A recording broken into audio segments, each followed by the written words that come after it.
with, as I did on Mother's Day actually, some recollections from my own childhood with my dad. And my dad's still around. He lives up in Wisconsin, my mom.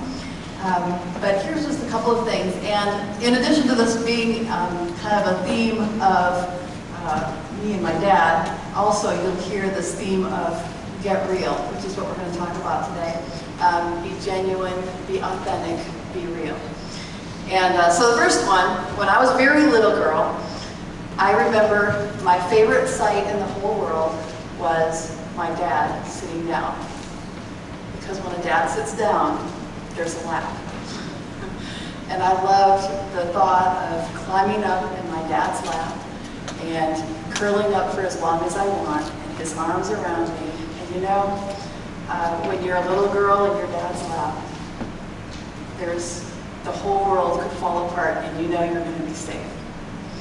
And I remember just the feeling of that, the genuine, the authentic love that I experienced. I remember other times growing up when it wasn't quite so wonderful and beautiful. I remember the time my dad was driving me to piano lessons and we ran out of gas. And I remember my dad is not one, some of you have met him, he's not one, I can never ever remember him yelling, or he's not an angry type. But in that moment, oh, I can't believe I forgot to fill up the gas tank. And of course, there were no cell phones. We had to walk to a gas station and all of this kind of stuff. But I remember thinking back, it's okay, I guess, sometimes to be upset. I mean, that's part of life. We have emotions. And within boundaries, we keep those in check. I remember another time, we were in the car again, our whole family, my mom and my dad, my sister and I, and we got pulled over for speeding. And of course my dad can tell you all the reasons why, it really, you know, but, and my sister, I don't know if I ever mentioned this before, but she grew up to be an attorney, and she started practicing at a very young age before she, I'll never forget, Dad's in the front seat with Mom, he's driving, two girls are in the back, and my sister leans up into the officer standing at the door, at the window, and she says, "Officer, he didn't mean to. Don't give him a ticket. He's a nice guy. He tries to do the right thing." And she's going on and on and on. And he got a ticket anyway. But I do remember, again, the genuineness. My dad saying, "I'm sorry, officer. I'm sorry." And the last one, maybe I've mentioned this before, but I'll never forget. First of all, my dad loves carpentry. It's his big hobby. And whether it was when we were little girls building us a dollhouse, or as many of you know, a toboggan slide as they got older at the cabin, or you know, when they bought that cabin, it was a shell of a building, and he had plans in his mind, and he built on and built on, and loves carpentry, loves to build stuff. And unlike any of the rest of us in the family, my mom and my sister and I, it's not our gift. And but I'll never forget, he came home one day when we were kids, and he had Lincoln logs. And he was bursting with excitement. He put them all out on the floor, and he said, "Guess what? We're going to build stuff." And we all went, okay. And you know, it wasn't our thing, but his excitement was contagious. And because he was real. He was just sharing who he was. Well, that's what we're going to talk about. As I said, get real. Before I go too far, I want to make sure and say Happy Father's Day. Happy Father's Day to all of you dads and granddads and uncles and stepdads and fathers-in-law and just brothers, guys. Happy Father's Day. Thank you so much for the ways that you have influenced all of us in good ways. Thank you, thank you, thank you. All right, so on this Father's Day, we are continuing a series about the Beatitudes, as many of you might remember. And we're in the third week of an 8-week series. And the Beatitudes, just as a reminder, or for those who are here for the first time, are the first part of the Gospel of Matthew chapter 5. If you look at the 3 chapters, starting with chapter 5, it's the Sermon on the Mount. And but that first part is called the Beatitudes. The word beatitude means supreme blessedness.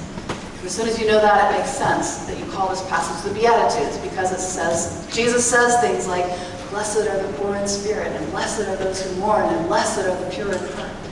And so each week we're kind of looking at this and taking one of those Beatitudes each week. And today, as you can see, and by the way, for those of you who like to follow along, there's an outline on the orange insert with both the scripture as well as just a couple of notes. And really, when you look at these Beatitudes, there's just a few things to talk about. The word blessed, which we've covered each week. John did spectacular last week. He made it look so easy. Thank you, John. Thank you. But the word blessed, I think both have mentioned this.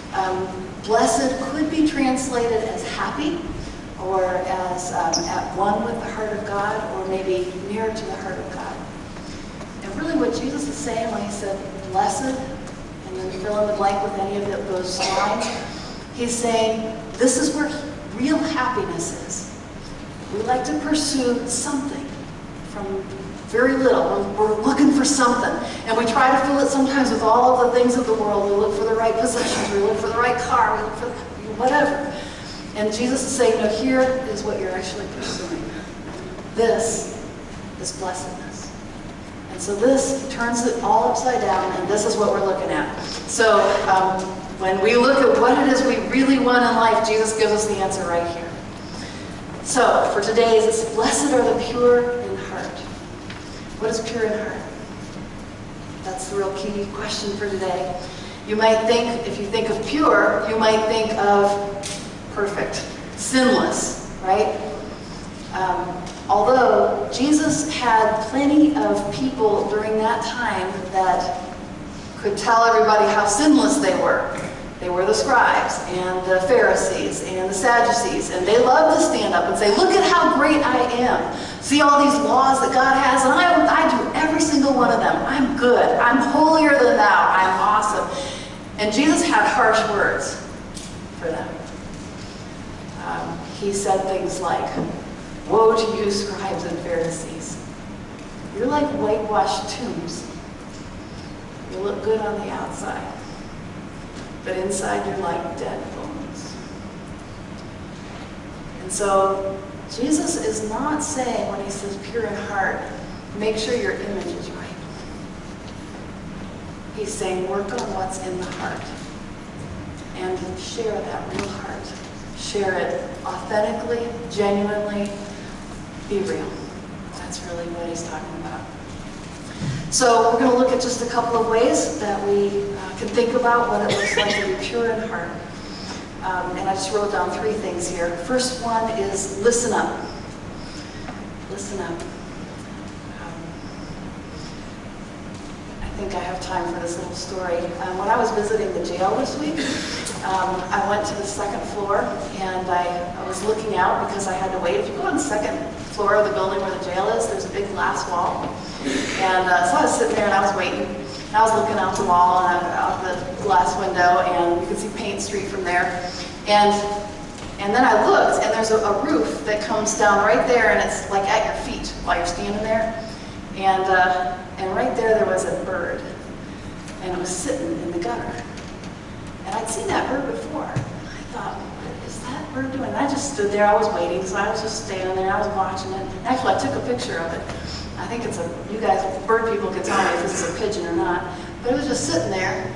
And I finally figured out when it was moving around, it had eggs underneath. And it wouldn't move for anything. And that reminded me, actually, of another bird story. You know, you parents, moms, dads, you know how you are going to protect those babies, right? But this other bird story was a story told about a guy named Dr. Maurice, and he was studying birds.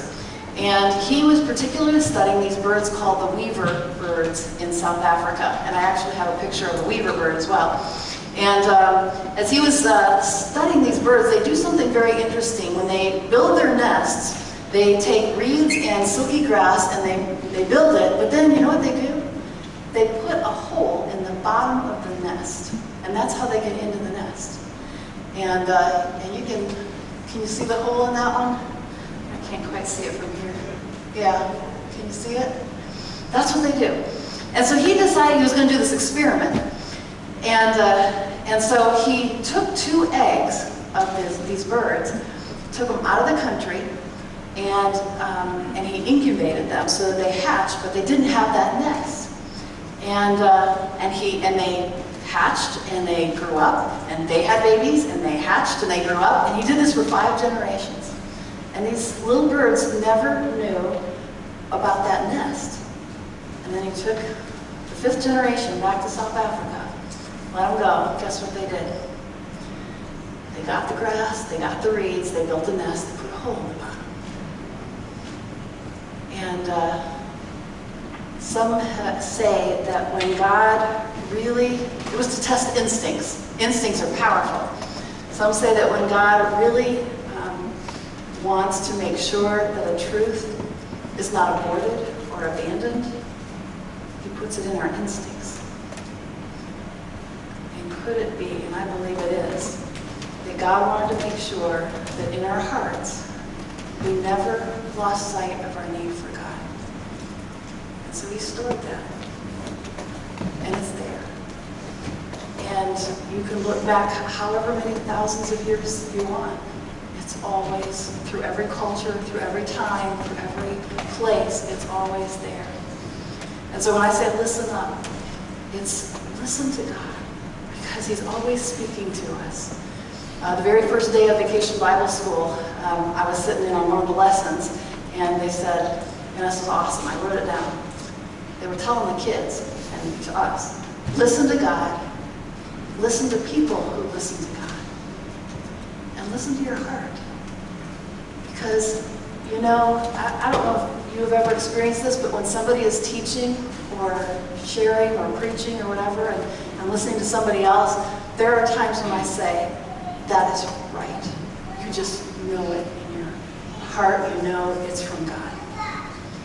So listen up is the first part of pure in heart, listening to God. Second one, clean up. To be pure in heart, clean up the negative junk in our lives. The negative emotions, just the negativity, clean it up. A couple of weeks ago, a few of us were at Lakeside Annual Conference, and I rented a room. And there was this house, and several people were renting rooms. So every now and then, we run into each other, we talk at breakfast time, and we chat. And so I was talking with another woman who was renting a room at one point, and we were talking about our families and where we're from and stuff like that. And I was telling her that I have a daughter who goes to Miami University, but that she's staying in Cincinnati for the summer. She's got an internship there. And she said, oh, I'm from Cincinnati. Where's your daughter? Where's she staying? And when I told her, her face went. And she said, well, I guess there's worse places.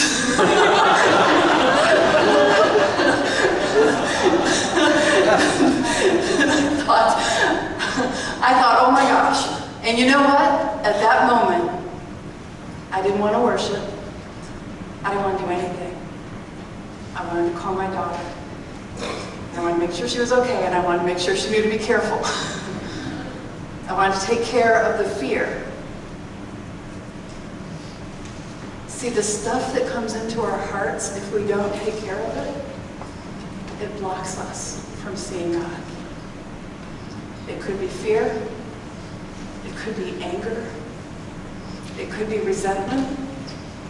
It could be so many things. And so I would ask you, most of us have some of this negative stuff at any given time in our lives. Is there someone that you have this anger toward? Did they do something and you don't know how to handle it? It makes you so mad. Maybe they talked about you. Maybe they talked to you. Maybe they said bad words to you. Or the other way, maybe you did something and you realize you shouldn't have done it. And you said something you should have said, shouldn't have said, whatever. This is all negative stuff we hold in our hearts. Maybe it's you're just angry that prayers that you have ushered up to God and they feel like they're not being answered and you're just mad about that. Maybe it's you're not sure if you're worthwhile. And you have that feeling of, am I ever going to be good enough? You are. Clean it up. Jesus didn't have any of this negative stuff. Jesus didn't have any selfish ambition. He didn't have any greed or jealousy or hatred or self-pity or selfishness.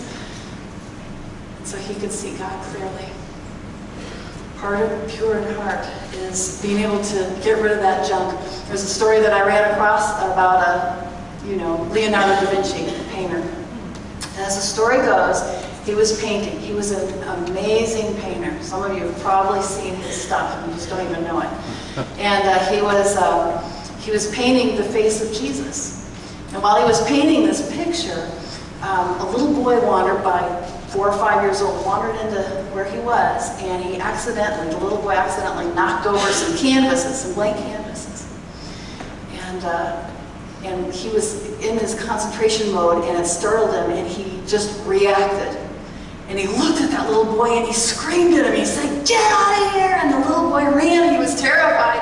And then Leonardo da Vinci, as the story goes, he sat back down to start painting. And he said, he couldn't paint. He said the flow was all gone. And so he decided he had to get up and find that little boy. So he goes walking out into the streets and he finally finds this little boy and he says, "Will you forgive me?" He says, "You know what? What I did was way worse than what you did. All you did was knock over a couple of canvases. But when I screamed at you, I blocked the flow of God in my life." And that little boy gave him a hug. And he went back and painted a very famous painting, the face of Jesus.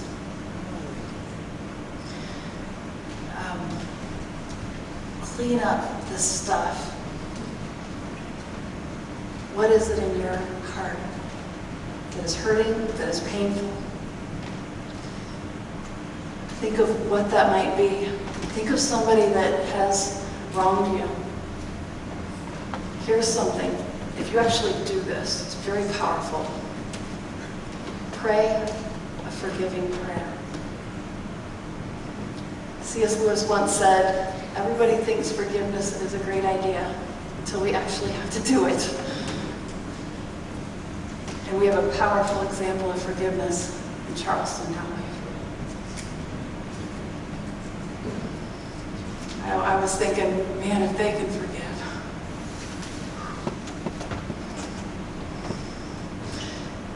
But that's because they were strong Christians. It's because they knew what it was to follow Jesus. Clean that stuff up. Maybe you have been hurt. This is also powerful. Pray for the person who hurt you. Not something most of us want to do.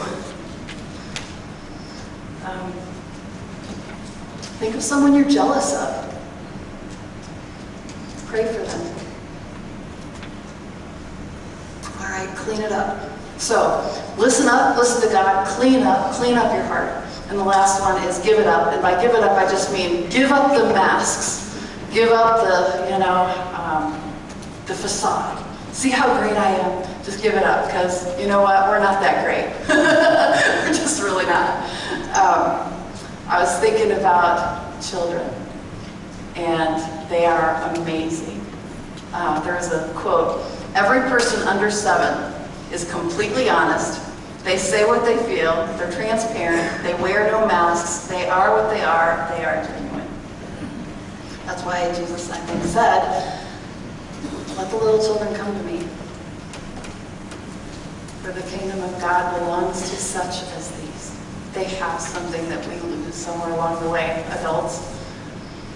And so I was thinking about, what is it that they have? They have this perfect trust, just like I had that perfect trust in my dad's lap. What if we adults could have that perfect trust in our Heavenly Father? They have wide-eyed wonder. And sometimes we adults can catch it. Jane, I gotta say, when we were at Lakeside, Jane reminded me what that looks like, Jane Roach. You know, we were walking along and she said, look at that flower, and look at this flower, and look at that. And I went, oh my gosh, this is what I'm supposed to always be doing. Thanks, Jane. They have eager expectancy. At the beginning of this Vacation Bible School week, when the adults were going, gosh, I don't know if I can make it, the kids were like, yes, yes, yes. They couldn't wait. And kids have a lack of pretense. There was one night that I came this week. It was the evening part of the VBS. And I came in, it was probably the worst day of my week, and I was just stressed.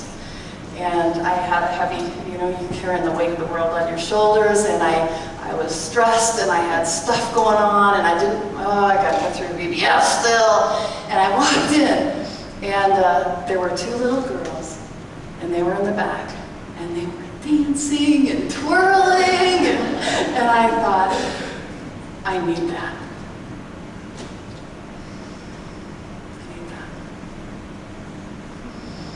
So, listen up, listen to God. Clean up your hearts. Give up those masks that we tend to wear. Let's be real, be authentic, be genuine. I wanted to close with couldn't do this day without a Father's Day video tribute. This video is called You Got This, and it demonstrates how dads have a way of saying, you got this, it'll be all right, you got this. And as you look at this, also think of it this way.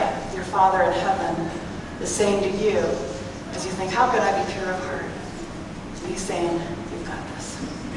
Let's watch it. You got this.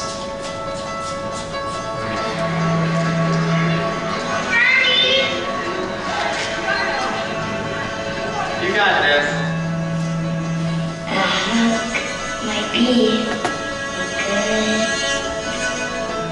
You got this.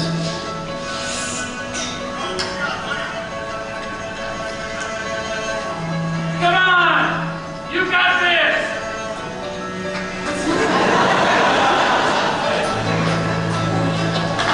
You got this. Dear Jesus, You got this. I want to invite you into my heart.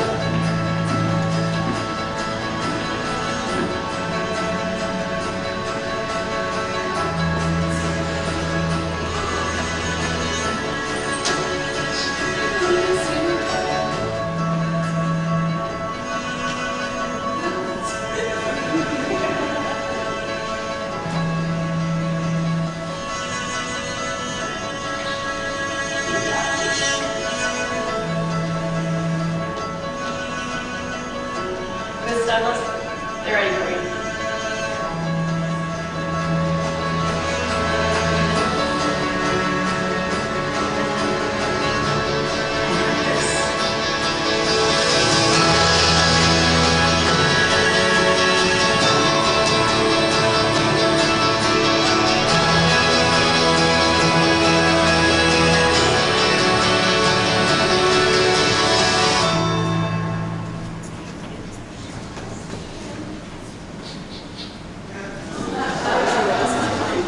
You got this.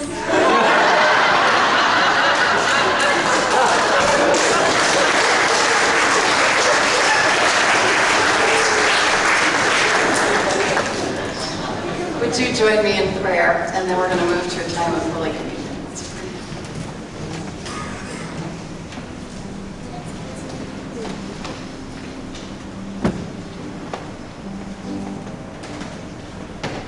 Gracious God, thank you.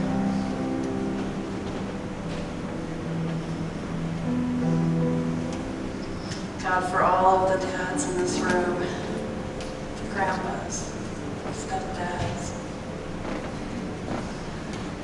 uncles, brothers. God, for all of the men who are here, pour out your blessing on them. Thank you for them. Thank you for the ways that you encourage through them. We just ask that you surround them with your strength and your wisdom and your discernment and your grace and your mercy and your glory and your beauty and all that you are.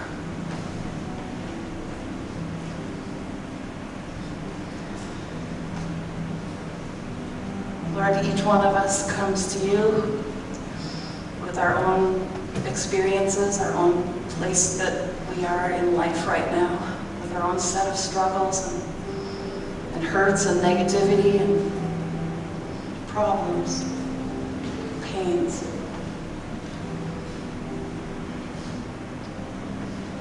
God, take that away. Clean us up. We submit to you. Forgive us, each one of us, for the ways that we have fallen very short of your glory. And as you forgive us, may we have the courage to forgive one another.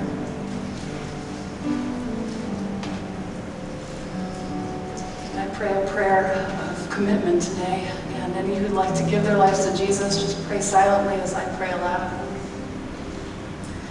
Jesus, I love you. I give you leadership over my life. I thank you for your saving grace. And I give you all that I am. Pray all these things in Jesus' name.